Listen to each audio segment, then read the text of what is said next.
All right, hi everybody, John Meadows here. And today I wanted to cover a little bit about injury prevention, strains and tears. We just uploaded a video, training with Jay Cutler, and a lot of people, their question was, how are you guys staying so healthy at your age? How are you not having major injuries and so forth? So I wanted to cover, there's 5 things that I thought about this that I think you would be very wise to listen to. And I thought about through the years of when I've strained something or when I've been injured, like what the circumstances were. And probably the first one was, it's actually dehydration. A lot of times people, back in the younger days when we used to drink a lot, right? The night before we trained, we'd go into the gym dehydrated and inevitably sometimes we'd hurt ourselves. But I think a lot of people in the summer, they're sweating a lot or they don't stay hydrated. They go into the gym and they're just not hydrated. And I believe that not only does that impair your performance, that's been documented through literature for many, many years, but I also believe it makes you very susceptible to an injury.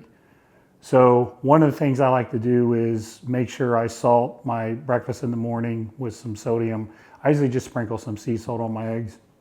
And make sure you drink enough water. But the water and the salt are really something that I think it's pretty wise to start your day with if you train in the morning. If you train in the evening, it's usually, you've usually accumulated a lot of food and a lot of liquid. But if you haven't, you can have the same issues. If you haven't been drinking, if you've been busy at your job and you've just been working, and think about people who work like outside.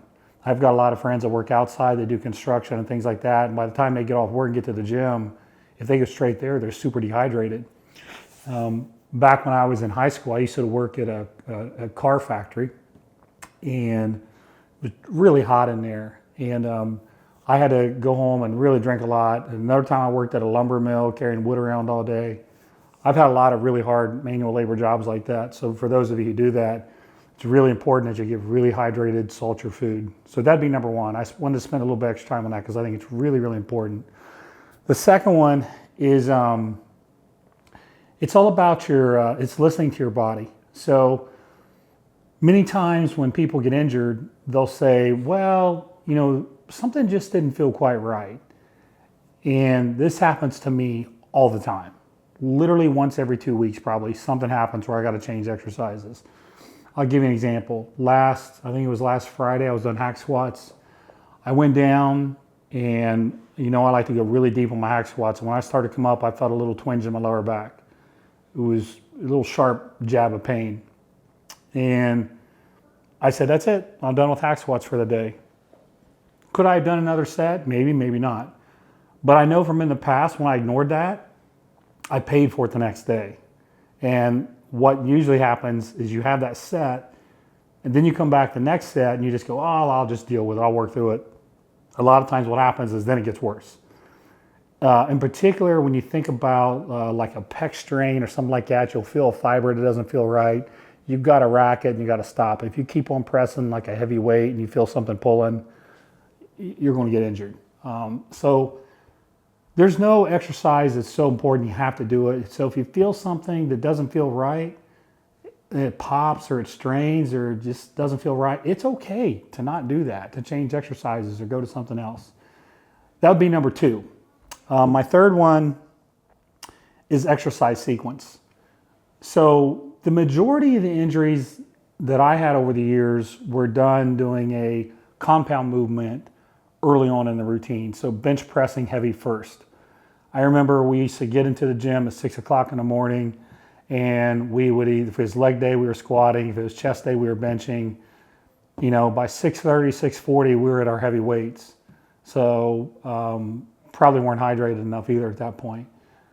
And I remember going up 4 plates or whatever on the bench and, I was young, but I started having strains. I just kept having strain after strain. I quit benching, I started inclining, same thing, kept having strains. So one day I just said, you know what? I'm going to incline second. And I have had a few strains since then, but I've had maybe 3 as opposed to 30. I actually have had minor pec tears before. You can't really see it in the muscle. It never really was bad enough to show visually, but I guarantee you I've had at least 30 strains where there was some measure of black and blue. And the last one I had, I showed you guys just like maybe 9 months ago. And that was the first one I'd had in probably 5 to 10 years. So take the exercises that are really heavy in nature and just move them second. It's a great thing to prevent injury, but it's also one of those situations where sometimes you'll even feel them better. I actually feel my squats better now when I don't do them first and I do them second or third. I actually feel it in the muscles better and less in the joints. A lot of people find that true with their chest too. So look at your exercise sequences. That is a change that will definitely help. I've got a list here, by the way, I'm going to show you. The fourth one is the biggest common sense one, and it's just warming up. It's just warming up. I don't have any elaborate warm-up schemes. I just focus on the exercise that I'm going to do, and I just work up and weight. It's as simple as that.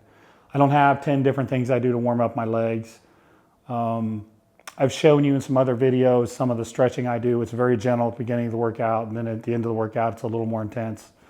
But I just warm up using the exercise I'm going to do. Now, the way that I warm up is I usually do 2 sets of higher reps. So it might be 15 or 20 reps to start with. That's to get the blood flowing. And then I bring the reps way down. You'll see me doing like 4s now. You don't want to do 20, 20, 20, 20, 20, because by the time you get to the heavier weight, you're fatigued. And there goes your progressive overload. You're probably so tired, you're never going to make any improvements. But if you do 20 and 20 to get the blood moving with a light weight, and then you do maybe 4, 4, 3, just to acclimate your body to the heavy weights, I think that's a really good approach. It's going to keep you from getting fatigued so you can go all out on your heavier sets, and it's going to be a safe way to do it. So that'd be number 4. The last one I have is when I train, I like to do some of the exercises. I like to focus on the lengthened part of the exercise, so where you're stretched. Like if we were training our chest, this is the lengthened part. If you're training your triceps, it would be this is the lengthened part. So where the muscle belly is really stretched. Now, I like to do that. I guess you could go back and say this is exercise sequence. But I like to do these types of exercises last. So once I've loaded the muscle with some heavy weight, once I've used some techniques to really create a lot of blood flow and pump, then I do techniques that really stretch the muscle hard. I feel that it's best to do those last in the workout. It also, I think you could probably make a case it helps with your recovery, just some stretching. I also think that there's probably some evidence that you can create good hypertrophy from stretching the muscle really hard, as long as it's under tension. You could probably find a tiny bit of evidence even if it wasn't under tension, but we like to do those stretches under tension. So I would save those for last in a workout. So those are 5 things that I feel like if you just follow those, you're probably going to be pretty safe. Of course, there's no way to never get injured. Inevitably, when you're training hard, strains just happen. But I think if you kind of follow those guidelines, you'll greatly reduce your chances of getting injured. I'm going to hold them up here real quick so you can see them. So we've got dehydration here.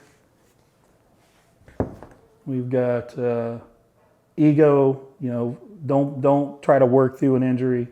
Exercise sequence for the compound movements, warm up properly, and then exercise sequence again, train the lengthened movements last.